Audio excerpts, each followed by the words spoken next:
Well, good evening.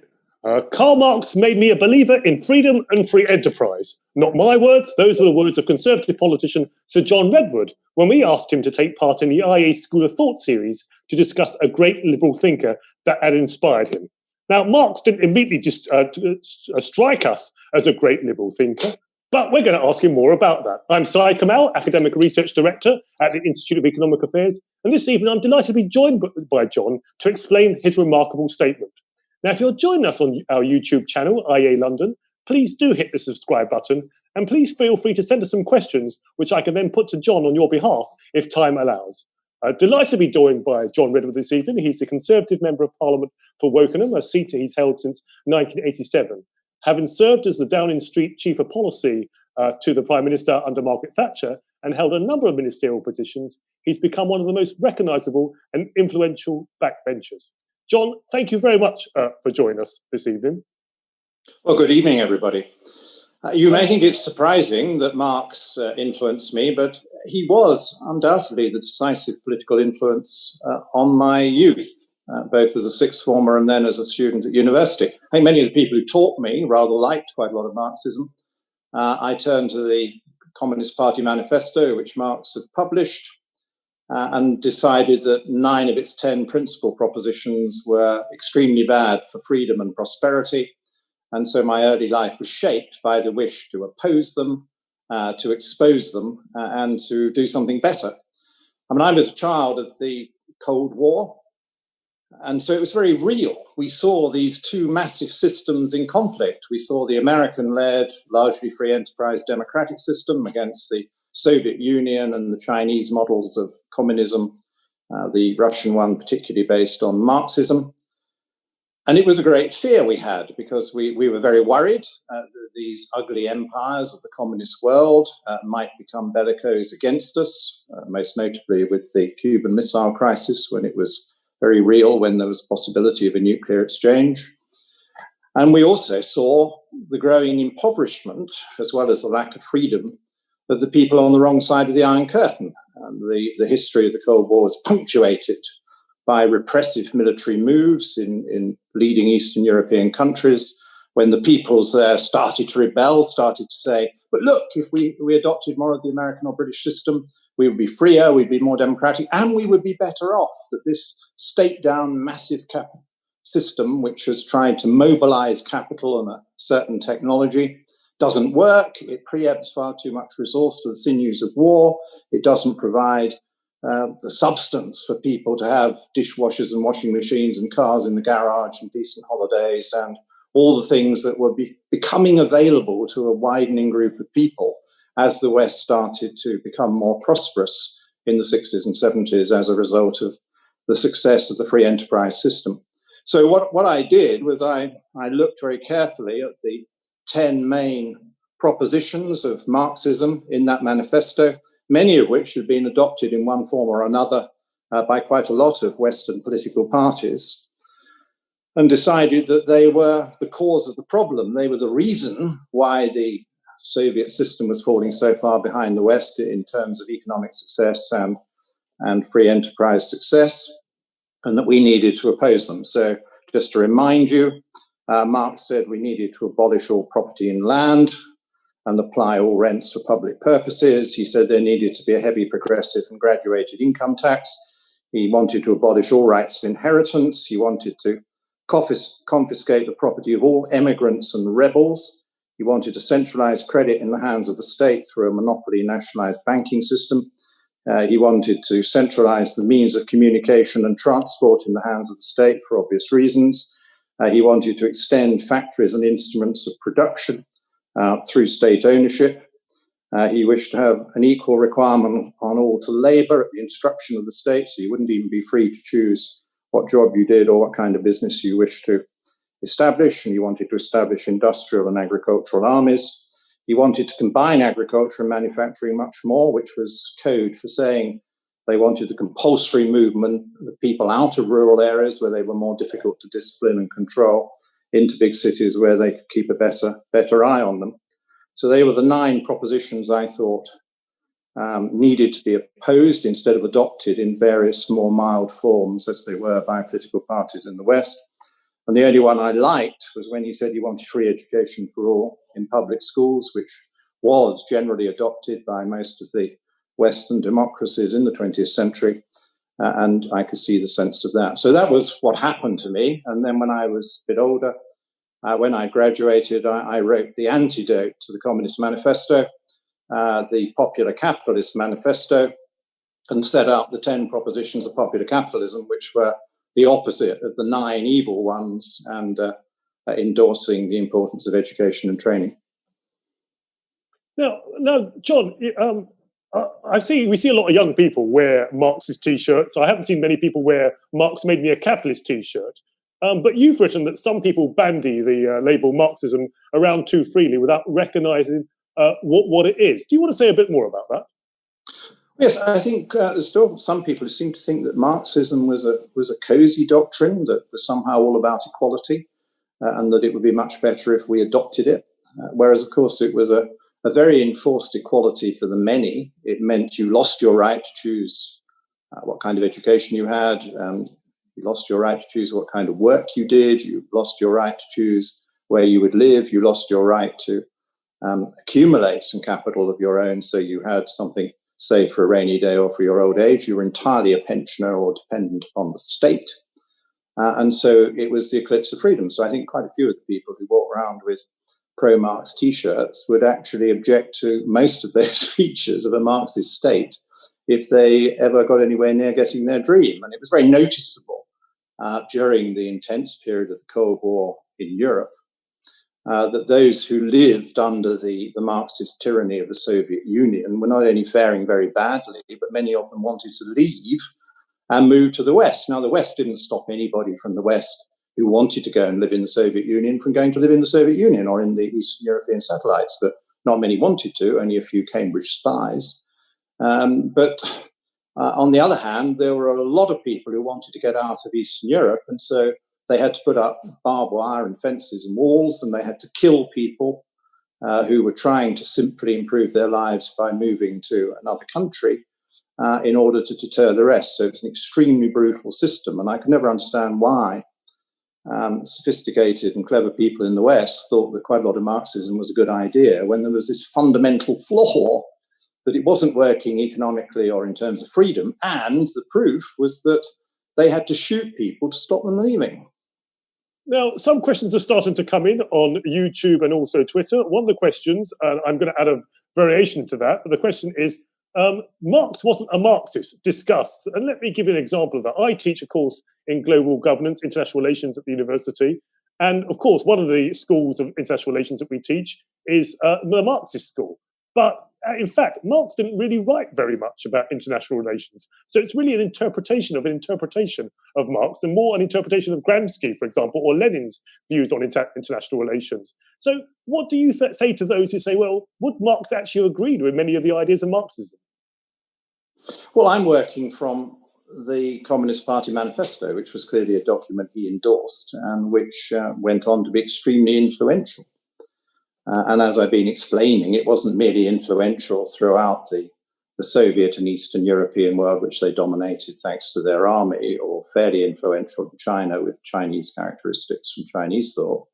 But it was also pretty influential with a whole range of left-wing parties, or not so left-wing parties, in Western Europe, and to a lesser extent with the Democrats in America, who adopted parts of its program. So I always work from what he actually wrote.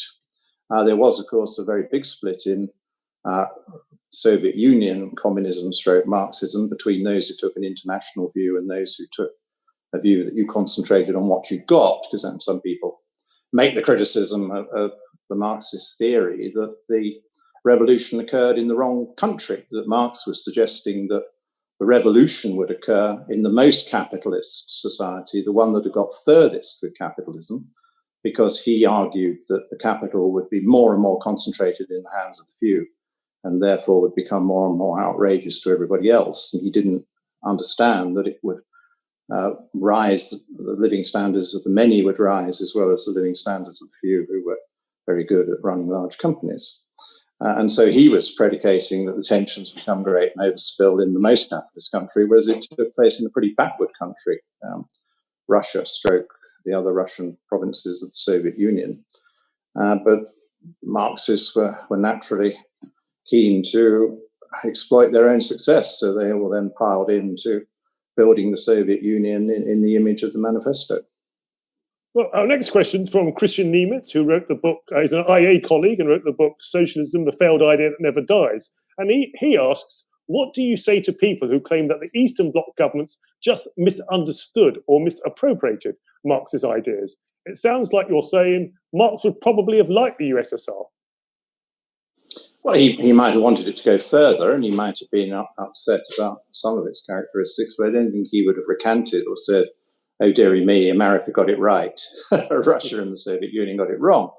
I mean, normally people who believe in these kind of top-down systems would always say you need more of them, not less of them, that if something is wrong, they either deny it's wrong or they concede it's wrong, but say, yes, that was mismanaged, or the state didn't have enough power to put right the wrong that you have identified. So I suspect that's what Marx would say, but it doesn't really matter what Marx would say. I mean, Marx is long dead, but we are living with his legacy, and it's still quite prevalent around the world. It's still an important part of the intellectual and political debate, which is why I think it's still worth talking about it. And it still informs quite a lot of the wrong-headed views, in my view, on how you achieve equality. And those of us who are concerned about social justice and equality, we think you make much more progress if you allow more freedom to people and to enterprise, so that you are operating with a much higher average level of prosperity. But we obviously accept that the state intervenes on behalf of those who cannot compete or who have special needs. But what we don't think you can do is to create greater wealth and prosperity for the many by this very radical agenda that Marx and his followers have proposed, that you should effectively nationalize everything and remove from people the right to have independent ownership of financial assets, properties, even of your own home. Let's talk a bit more about the sort of threat or concerns over Marxism. I mean, for example, how much of a threat were Marxist ideas when you were working in Margaret Thatcher's Downing Street, and how much more or less of a threat are they today? Well, when I was working in Downing Street, I mean, as we experienced in recent years as well, there was a strong strand of thinking within the wider Labour movement, some of it in the Labour Party, a lot of it outside the Labour Party, that wanted to go a long way down the Marxist line. And then there were more traditional Labour figures who wanted what they would call a balanced economy. So they'd want more state intervention than we were recommending. They'd want higher taxes than we were recommending. They'd want more redistribution by the state than we were recommending, but they didn't want to go the whole way. They understood that you needed to keep a sizable proportion of your population free to drive the prosperity machine, to innovate, to improve.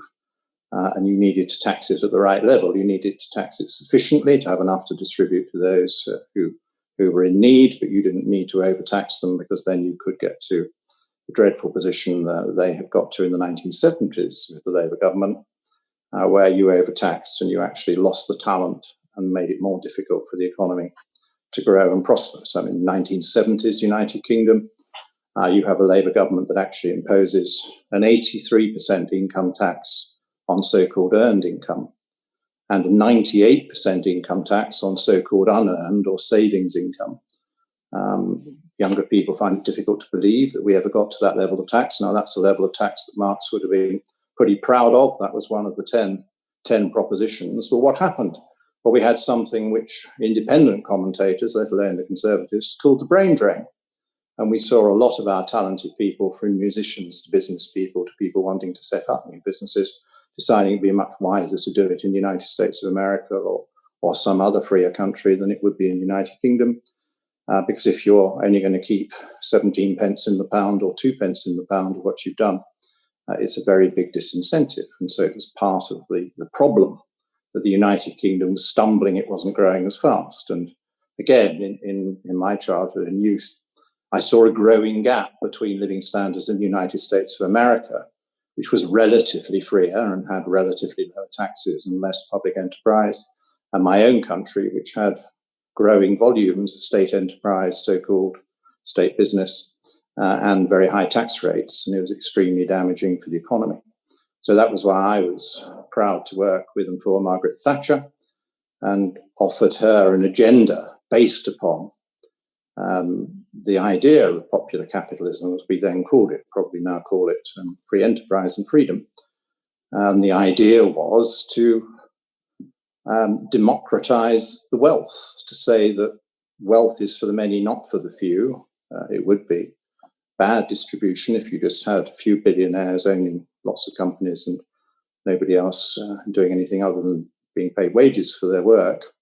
And so that was the idea of mass ownership of your own home and property, and then mass share ownership, either getting a participation through an employee share scheme in the shares of a larger company you work for, or buying out a company, being part of co-owners as workers, as we did with something like National Freight when we privatized that, or allowing people, helping people to get shares in other people's companies, as we did with the popular share issues in the privatizations of the large companies of Britain that were created out of the nationalized industries when we privatized things like gas and telecoms.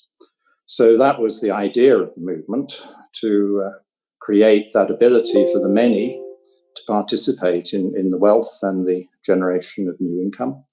And as we did that, so the economy visibly improved. And the transformation of the telecom sector, for example, was vital to the future of Britain, and we wouldn't have had the great success we went on to have in all sorts of service areas if we hadn't had a much better telephone system than the state was capable of delivering through the nationalized model in the early 1980s. And as soon as we split it up and allowed competition, new technologies came tumbling in, technologies that America had already used very successfully. And we caught up a lot of the 5 to 10 year gap there was between the levels of technical change and excellence in America and the levels in a state nationalized business in the United Kingdom. Because one of the paradoxes of the whole Marxist theory is that he thinks technology is the principal driver of economic progress, and there's some truth in that. Technology plays an important role. But his system didn't allow the innovation to drive the technology, because if you want lots of innovation, you need a system that leaves people free to experiment, to develop their own thoughts, to finance crazy ideas and not so crazy ideas, and for the marketplace to act as a distillation from all those ideas to see which ones might work best. And if you allow whole sectors, as we did, or practically your whole economy, as the Soviet Union did, to take on the role of being the innovator, it won't do it nearly as well as a free enterprise system where there's competition and choice and many different people's brains are brought to bear. I can remember when we privatized the electricity industry, and I was talking to the electricity management before we did that and said that it was a worry to me that their fuel efficiency was so poor. It was something like 32 or 33% of the basic fuel actually came out in electrical energy, because they were dominated by large coal power stations where the laws of thermodynamics limited the amount of the basic energy you could get out of the machinery you were using. And I said, I'm sure when we privatized it, there would be a big increase in fuel efficiency. And they said, no, there can't be. You know, we've got the most perfectly fuel efficient coal stations there are. Coal is the thing. That's going to be what happens. As soon as we privatized it, the new management in privatized mode looked at it and said, you know what? I don't think we want to build any more of these coal stations. They're very expensive and dirty, and they're not really delivering. So why don't we do combined cycle gas, a technology that was already available in the free enterprise part of the world? And that was something like 55 or 60% fuel efficient, and that was already available. And then you could go on and try and improve that. So it's a very good illustration of how far from riding the technology wave with the great resources of the state, the nationalized industry was actually holding back the country and avoiding the technologies that would be better. And looking at it from today's perspective, it's an even bigger irony, because, of course, environmental matters have come to such prominence now, and it was the state enterprise that was preventing Britain reducing dirty emissions from chimneys and reducing its carbon dioxide emissions.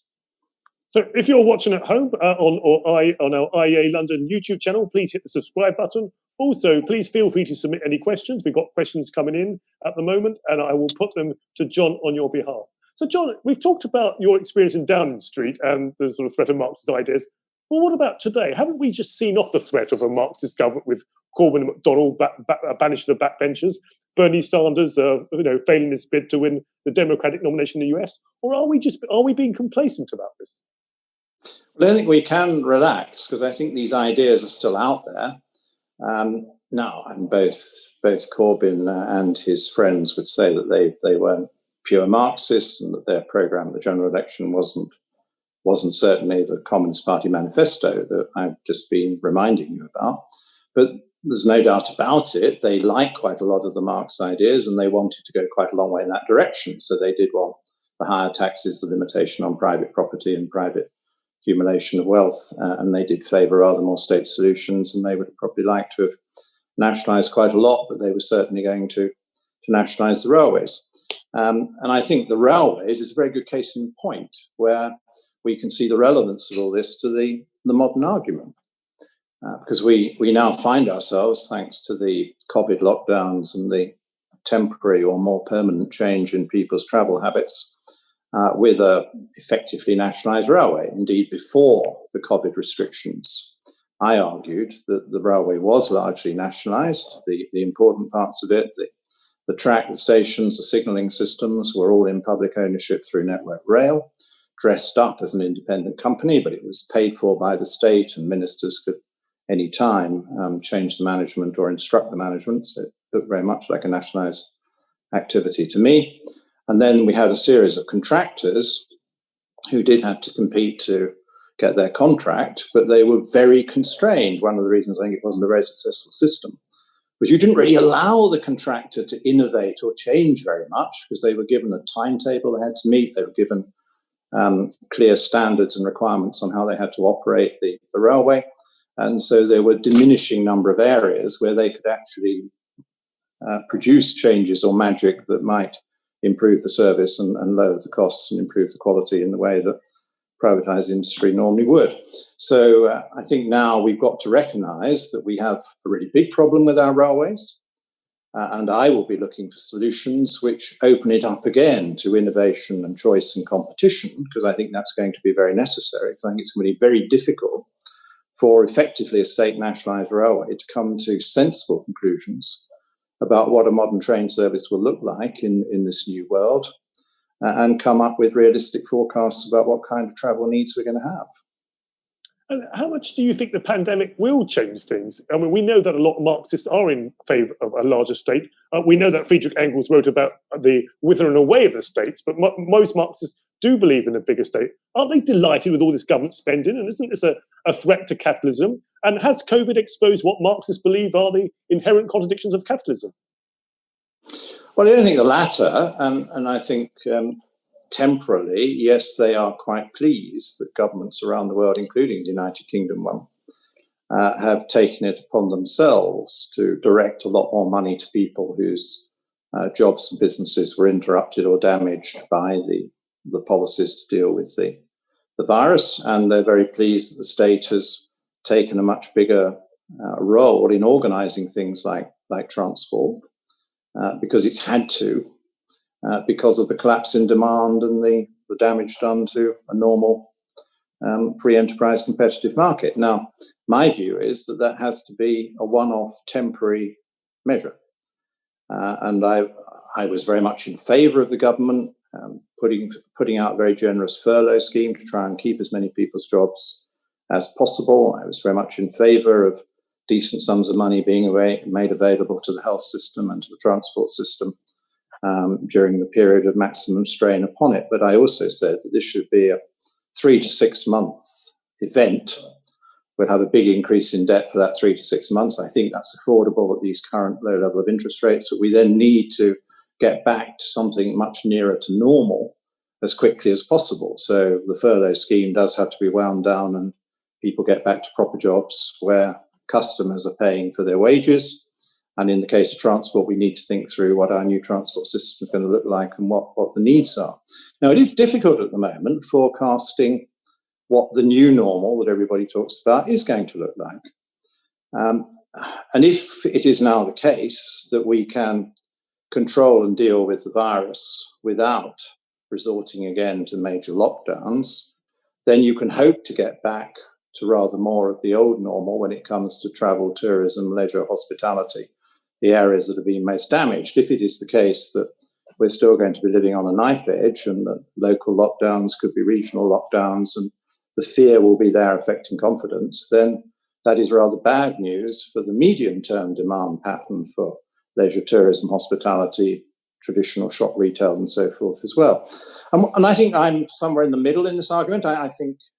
I believe that you're not going to get back to the economy as it was at the end of 2019. I think some sectors are going to be considerably smaller or different. I think retail will have a substantial increase in online relative to shop retail, which took place in the lockdown. It won't all be going back to normal shop retail. I think it's a sort of one-off advance in what was quite a pronounced trend underway anyway before the COVID-19 events occurred. And I think we may well find that there are different working patterns. I think something has snapped in the commuting population, and I think that they will now have to move to a system where people spend more of their time working at home with the kind of equipment we're using tonight and won't be going to the office as often, and some won't be going there at all. And that will have a direct impact on how many season tickets you sell and how many people are on the 750 from wherever into the centre of a big city. So I think it will be a bit of both. There will be some return to normal and there will be some accelerated change in the direction of an online world, a download world, rather than a physical world. And I just hope we can get through the virus in good order so that we can get back to more normal social contact, which is very important to about a third of the economy, which relies very heavily on that social contact for their business model. Well, that gives me an opportunity to plug one of the IA reports written by my colleague Steve Davies about the history and economics of pandemics. And one of the things he writes is that the pandemics in the past, and this pandemic, will certainly accelerate pre-existing trends. We've tried out this technology for the first time. It was already there, but we've been forced to use it, and it's accelerated that trend. Let's go to more questions. Can I ask viewers on our YouTube channel, please keep submitting your questions. They're coming in. The next one, I think you partly answered that, but I should ask it to be polite to the person who's asked the question. What are you recommending the government does by way of economic policy in light of the decision to crush the economy in order to prevent the virus from spreading? And whether such a policy can continue and is proportionate. Now, I know you've partly answered that. Do you want to elaborate on that anymore? Well, the first part of the answer is don't shut it down again. And I think the Prime Minister, much more importantly than me, now takes that view. He's desperate not to shut it down again. We can't afford the level of damage which a complete shutdown did. Secondly, I think good work is now going on in the medical profession. And I think more needs to be completed, because it may well be that some of the existing drugs provide treatments which reduce the time for people to get over the illness or increase the chances of them getting over the illness. And I think we need to work away. 2 drugs, I think, have now been approved for NHS use, which weren't approved in the early stages of the virus attack. And there may be more that come. So I think the better we get at treating the virus, the more reassuring that is, and the less damage you have to do to the economy. I think then we have to get better at deciding which social contacts are the most dangerous and manage those in a sensible way, which doesn't undermine people's ability to undertake normal business or to enjoy themselves. And so we're working away at that. The government is gradually moving its way in the direction of reopening all businesses. And then I trust we will look carefully at the current range of guidance and restrictions placed on businesses to see which ones can be most readily relaxed, because clearly it's very difficult running a successful or commercial theatre if you can't fill most of the seats because they have to be blanked out. It's going to be very difficult running a mass transit system if 2 out of 3 seats, whatever it is, can't really be used by somebody. That completely changes the economics of it. So we need to work away at what other measures can be taken. I trust that the idea that we can do it through test and trace and people reporting is the way that we can develop, so that then we can remove more of the restrictions on how the rest of us have to behave. Because instead of isolating more or less everybody apart apart from key workers, which we did understandably at the beginning because it was spreading like wildfire and it wasn't really properly understood. We need to get to a world where we can just isolate people who have had it or have been in immediate contact with people who've had it to stop it spreading, so that the many millions who are not in that position can carry on turning the economy's wheels and make sure there's food on our shelves and entertainment we can go to. So I think that's where we need to go. In terms of economic policy, I've made it clear that I think we can afford the one-off bad year with a big surge in borrowing, which we're clearly going to see this year. I'm very much against tax rises in the upcoming budget. I think we need to do everything to promote more enterprise and more spending. So we want tax reductions where possible so that people will have the confidence to go out and spend, to create other people's jobs, and that they will have the confidence to run their businesses or even to invest again in their businesses so that we can pick the pace up. And there's some signs of that. I think the government's produced some welcome temporary tax reductions to encourage various kinds of transaction, particularly in the housing market. And we need to look at more of those ideas to see what we can do to get over that confidence barrier and to get some of that money spent. Because the good news in this pretty awful economic situation is that a very large number of people actually saved more during the period of the lockdown, both because I expect they were feeling nervous and thinking it'd be a good idea to have a little bit more of a cushion or to repay the credit card loan or whatever, but also because they physically couldn't really spend the money. The money that they would otherwise have spent on going out or taking the train or the tube or the car to work, or the money they might have spent on a holiday, or maybe the discretionary purchase that they wanted to see in the shop, they weren't able to do that. And so savings went up for individuals. So what we saw for the 3 months of the lockdown was a massive surge in government borrowing, a big weakening in the government balance sheet as the government tried to keep people's incomes up.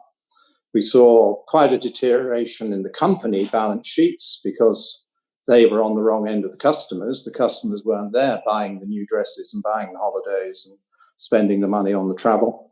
And so they had a shortfall, so they had a big increase in borrowing. And then we had the individual sector with a very big increase in saving. Now, were there people who were badly hit by this economic? Yes, I'm afraid there are, and I'm not saying anything to the contrary. It's just that the average meant a big increase in saving, but there were several million people who badly suffered through this because they actually lost their job or they were put on to lower income and they couldn't get any bonuses and overtime and all that kind of thing, so they were really struggling financially.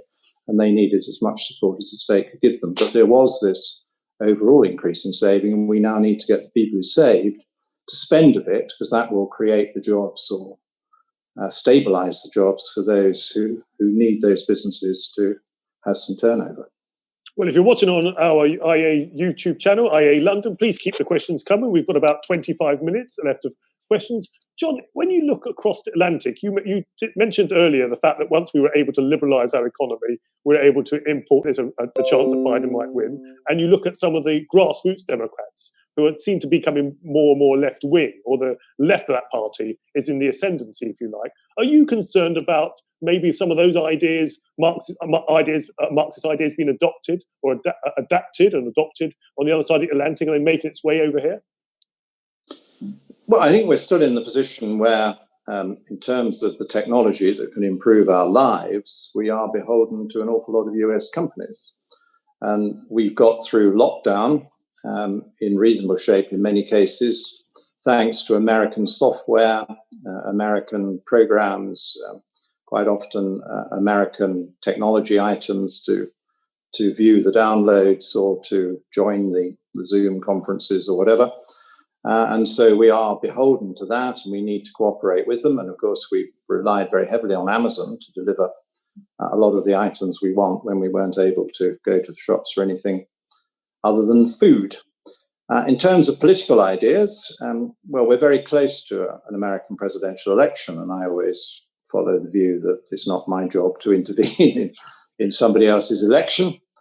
But I think I would make this general point about the battle of ideas in the world, and I think that is that you can best understand the evolution of the world economy from here leaving aside the special factors of the pandemic, as being about twin revolutions. And I think there's this massive digital revolution, which is, on the whole, a very exciting bottom-up revolution. It's something that people want. And so, yes, there are rich people and big corporations who are making money out of it, but they are doing so because they have found something that people are desperate to adopt. So you don't need to subsidize or persuade people to get a smartphone or to get a computer pad or to get a laptop. People want one or more of those bits of equipment because they love access to the social media that's on offer. They love access to the downloads of entertainment and film from Apple, Disney, Netflix, whoever. They want access to the online shopping, which these methods allow them, and they want access to the world network. They want to be able to download from around the free world the information that's available, which they can Google and pick up quite often for nothing. And this bottom-up revolution is especially popular because quite a lot of the basic services are offered to individuals free. So you can Google for information free, you can have a basic social meeting online for free, you can have cheaper product quite often if you go online for shopping. And then, of course, the companies are trying to offer you a premium service which they charge you for, but their model is to get their money from two main sources, from advertising. So the companies that want to get your custom will advertise on social media or on the web generally, and they get revenue from that. And then they charge the companies for the company version of the online services they're providing, so they can make profit. So it's a genuinely popular revolution. And as soon as one of these companies comes out with a new service or a new product, a new device, people will adopt it and will rush to get it if they can afford it, or if it's offered free in the way quite a lot of the services are. But the second revolution is the green revolution. And now I regard myself as being very, very green. I want to live in a green and pleasant land. I want clean air. I want fresh water and clean water. I don't want concrete tipped on everything. I value quite a lot of that. But the top-down revolution is about changing the way we travel, particularly changing the kind of car we have or whether we have a car at all, and it's about changing the way we heat our houses. And that at the moment is ahead of where the public is, because although a lot of the public, when polled, say, yes, we think there's a real problem and we agree with government, something has to be done about it, when you then poll them to say, well, when are you buying your electric car, or when are you buying your heat pump, when are you ripping out your gas boiler, they say, oh, well, hold on a minute, not me, not today. Because this is not yet a popular revolution. And so in order to make it more popular, governments are having to offer subsidies, or they're regulating, or they're imposing taxes if you don't do as they wish. They're now getting to the point where they're saying, well, if you've got a dirty old diesel car, you can't actually drive it in certain places on the continent, or even in Britain, and without a tax. And they're trying to provide those inducements. But it's going to take, I think, transformational capitalist success. It's going to require the great entrepreneurs to actually come up with a home heating system or an electric car that people just say, God, I really want that. That is well priced. That's exciting. It's an electric car with a 600-mile range and it's cheaper than the diesel. Yeah. But all the time they're saying, you know what, maybe it's a 200-mile range on a good day as long as you don't need the wipers on, and I'm afraid it is 50% dearer than the diesel. They're not going to rush off the shelves. So it's a very interesting situation where you've got government top-down green revolution struggling a bit to get popular buy-in, and you've got this massive buy-in to the digital revolution. I think that's a good way of looking at the current economic world, and it'd be fascinating to see how the two go. And of course, the American election is really about how far will America go on the green revolution, because you've got at the moment a president who says there's nothing really wrong with old oil, and I'm rebuilding America's energy business, and I want cheap oil and gas. And you've got the other side saying that's dreadful and we must follow the Europeans and we must go for the green revolution. And on the continent, in Europe, you've got an economic policy led by a green revolution. If you read the EU sites, as I do, I haven't got anything better to do sometimes, there you see it all says set out in great clarity that they want the whole of the growth to be green-led, to the point where they are quite willing to force a massively expensive transformation on the German motor industry, for example, which has been trailing Tesla in terms of popular electric cars and has got a huge sunk investment in good, pretty clean diesels and petrols, which it's got to write off pretty quickly and move to electric if it's going to meet the requirements of the EU. So it's going to be a fascinating struggle to see that happen. I think your story there, in terms of the difference between people's preferences or stated preferences and their actual behaviour, reminds me of the story of the college recently. Wasn't it the students wanted the college to divest from what it deemed as dirty fuels or fossil fuels, and the bursar suggested, okay, well, I can turn off all your heating in the winter, and they didn't embrace that idea. Let's put it that way. Okay, no. let's go to. It's got to be practical, hasn't it? Exactly. It's got to be at a pace that people will accept. Yeah. So let's go to some more questions. Got a question now from Jamie on YouTube. He says, "What do you think it would take for the modern Conservative Party to fully embrace free market economics and a smaller, smarter state?" Well, we'll find out, won't we? There's elements of that thinking in the modern Conservative Party as there always have been, but the Conservative Party has never been simply a free enterprise, low tax party, as I well know. I'm one of those within the Conservative Party who thinks there's a lot going for a free enterprise, low tax policy. And I and others like me argue that case. And it's definitely the case that you will get more of that with a Conservative government than you would with a Labour or a Labour Liberal Democrat coalition, because they always want much higher tax rates and they like a bigger state in all sorts of ways. But I'm not pure free enterprise, low tax, because do I believe that you intervene to provide people with good healthcare or good social care? Yes, I do. And there has to be a levy on others to live in a civilized community and help people like that. So it's a matter of degree. We're all on a spectrum on this.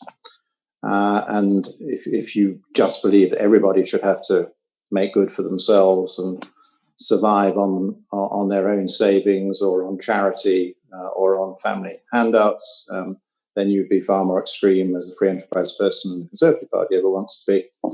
And if you believe the state should do everything, you'll be with our old enemy Karl Marx, and you'll be right at the left wing of the Labour spectrum. Now, one of the things we pride ourselves at the IEA when we're doing these events is that we do take questions. We don't try and filter out the questions or censor the questions from even critical questions. And someone here, I think, is being critical. It's Elliot from YouTube, who says, you've talked about free education, you've talked about free healthcare. How's that working out? Well, I think it can always be better, can't it? And we've just had a big problem in the education service, created by the fact that the education establishment and the government thought they had to cancel public examinations this year. And I think everybody looking at the situation now would agree with the central proposition that exams are best.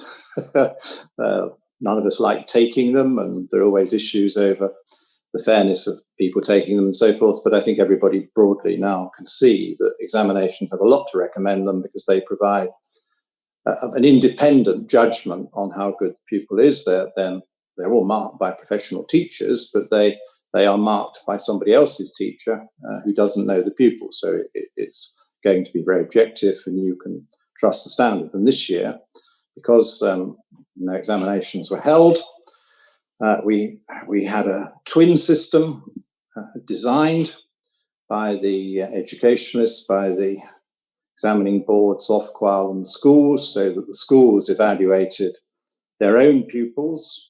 And there were worries that some teachers might be too friendly and be too generous, or not be aware of where the national standard was.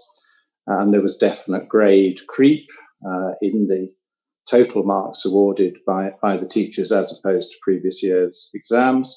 And so they thought there should be some kind of moderator formula to get us back to similar levels of A's and B's and C's to previous years. And we now know that was a complete mess, that it had too many injustices in it because the formula didn't work very well. And so the government's had to change its mind. And it wasn't just a Conservative government had to go through that process. We also saw an SNP government in Scotland and a Labour government in devolved Wales going through a similar journey and deciding they too needed to go back to teacher assessment. So it's a great pity. What is the answer to that? Well, the answer is to get the exam system up and running next year and to make sure that there are CV19 compliant ways of holding exams. And if we just need a lot more space to have bigger rooms with more space around each individual student, even as late as the exams next year, let's do that. And if it costs a little bit more money to have a little bit more invigilation and more rooms in use, so be it. So I think the answer to that problem is definitely proper exams again. And on healthcare, and I think the health service demonstrated that it could put in capacity at great speed and could provide intensive care on a big scale if the need arose. Fortunately, the need didn't arise on anything like the scale envisaged, and so much of the new capacity that stood ready could be stood down without being used. I regard that as a success, not a failure. It was an important commitment and a resource because you couldn't see at the beginning how many of these cases there might be.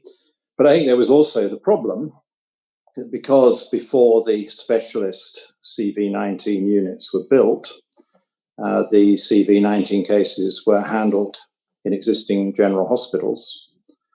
There were worries by some patients about the adequacy of infection control, and there were issues in the hospital about how much of the rest of the hospital you needed to close down in order to ensure good infection control.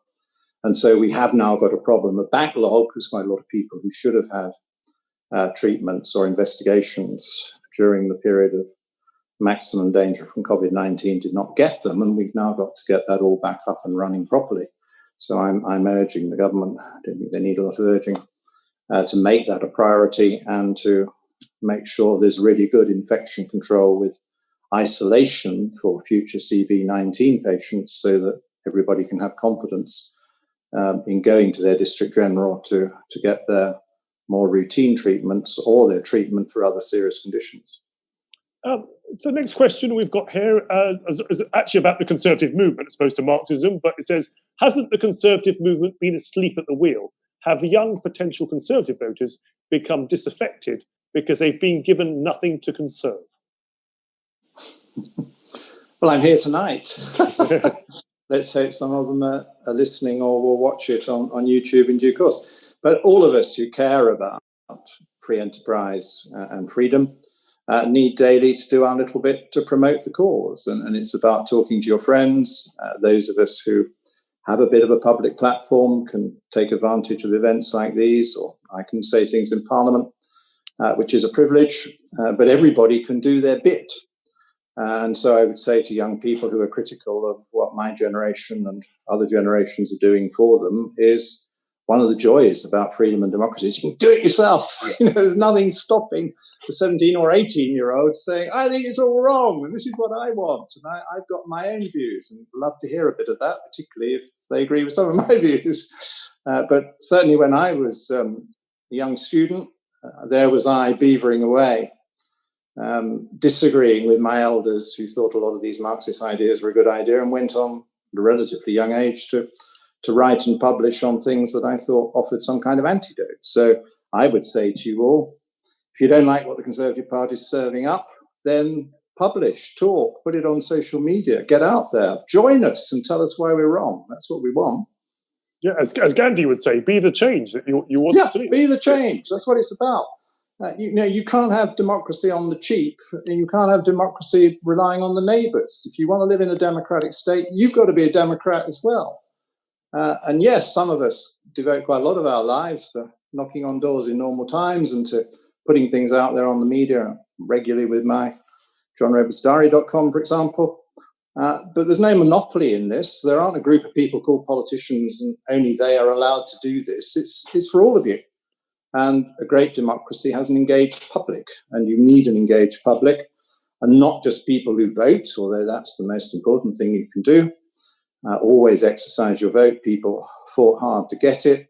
But day by day, you can decide if something is really annoying or something is quite obvious to you, that you can intervene. So you can ring the radio show, you can put something out on Twitter, you can put something on your website if you've got one. You can stick a message on my website if you want to. There are lots of ways. You can go to the IEA and tell them. There are lots of ways of participating. So please do. It's your democracy too. Well, we've got just over 5 minutes left. I wonder if people at home could, or watching on IEA London YouTube channel, could submit questions before the final whistle, as it were. There was no extra time here.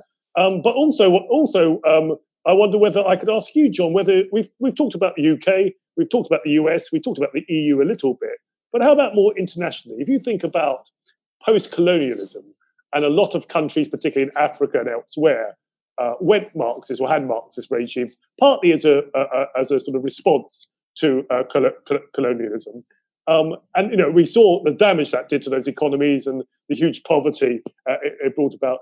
Do you when you look at those countries now and you see bits of liberalization, non-Marxist regimes come into power, for example, are you more optimistic about those countries that initially embraced Marxism in their early years of independence? I think there's a pretty good tidal wave in favor of free enterprise and freedom in many parts of the world, and we need to welcome and support that in sensible ways. But there are still other parts of the world where Marxism has its grip, or authoritarian regimes have very strong grip using military power against their own people. I think the biggest worry I have at the moment is the growing Cold War between China and the West. And that, I think, is quite serious. We for a number of years, were living in what looked like a more benign era. The theory went in the West that if we were indulgent to China and friendly to China, we let her join the World Trade Organization, we allowed her to trade with us on pretty favorable terms, that she would gradually become more prosperous, which certainly happened. And she would then rise to her obligations as a larger economic and, in due course, military power. And she would become an important member of the international community, and we hoped it would be a force for the good. But we've now seen a China which is very repressive towards her own minorities in parts of China. We've seen a China that wishes to undermine the very careful settlement arrived at in Hong Kong, which I think will be deeply damaging in the medium term to the Hong Kong city economy. And we've seen a China that is establishing an alternative system in the technical and digital world because she wishes to have a degree of control over her citizens and users that we would find unacceptable in the West from a civil liberty point of view. So there's a very serious divide. And just as I suggested to you, that digital revolution is probably the number one issue to think about when trying to understand the future of our economies, I think we also need to recognize we're probably going to have to live with a digital iron curtain, that there will now be a Chinese-led system with a number of satellite states that are friendly with China or beholden to China, who will be using Chinese companies and Chinese software and hardware. And there will then be a Western system where the US is currently making a disproportionate contribution, but we live in hope that there will be a range of new and interesting enterprise companies developing in Europe and elsewhere as allies and supporters of the American case. But I think we're seeing the divide of the world developing quite quickly now, because I think Europe was trying to put up a position that maybe there was a third way, and maybe there could be a unique European system, and maybe Europe didn't have to take sides, whereas in the recent meetings between the EU and China, they very clearly had to side with America on some of the main issues about intellectual property and cyber behavior and so forth. So I think there is a big issue there, which we're going to have to learn to live with, the digital Cold War between China and America. Well, if viewers are interested, the IEA released a paper a couple of weeks ago called Chinese Puzzle, a classical liberal approach to foreign relations with China, written by Dr. Steve Davies and myself. I'm going to ask my colleague to put a link to that in the YouTube chat function. Please do read that. And let's now come to almost the final question, as it were, to round up, which is a question that says something like, if you look ahead, as it were, who's going to have a better time over the next 5 years, Marxists or capitalists? Well, capitalists always have a better time.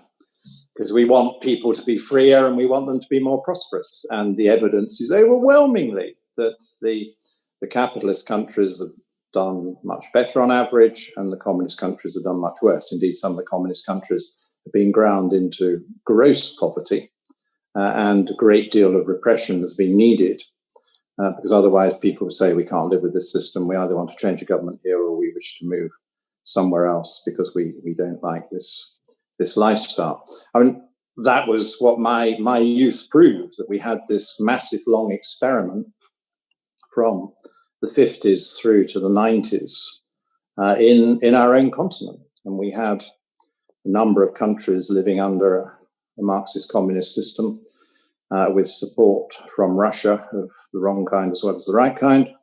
And we had Western, more liberal democracies with rather more free enterprise and freedom. And they got massively more prosperous than the Soviet system. The Soviet system had to preempt a bigger and bigger proportion of their relatively modest output and income for defense, partly because they wished to menace the West, and partly for internal repression, because we saw the Russian or Soviet Union army having to go into various Eastern European countries because they didn't like the way in which people were beginning to protest on the streets and to object to how they were governed. Well, John, it's been fascinating listening to you tonight talking about Marxism. I just wondered whether I could ask you a quick view on this. Don't you find it rather ironic when you see a sort of lot of left-wing activists on the street complaining about globalization, yet they're using iPhones and Samsungs to sort of tweet and send messages about how terrible globalization is? Now, how do we get that across to them? Can we point out the irony of the situation, or do they just have to realize at some stage that, that the sort of fallacy of their position or the contradiction of their position?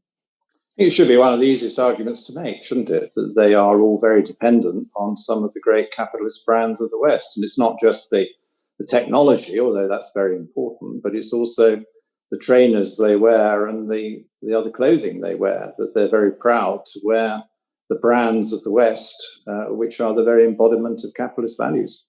Yeah, I always used to amaze me when you saw these people, even a country, say Middle East, for example, talk about down with the West, but wearing American baseball T-shirts or basketball T-shirts. Yeah. Wonderful irony. Sir John Redwood, thank you very much for joining us tonight. Thank you to the viewers for joining us tonight.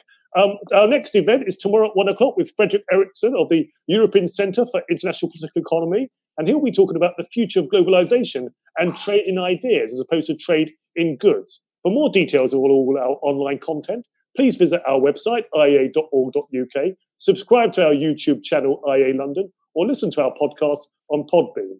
And to help us keep providing free content during these tough times, please do consider making a contribution, no matter how modest, by donating online at iea.org.uk/donate-now.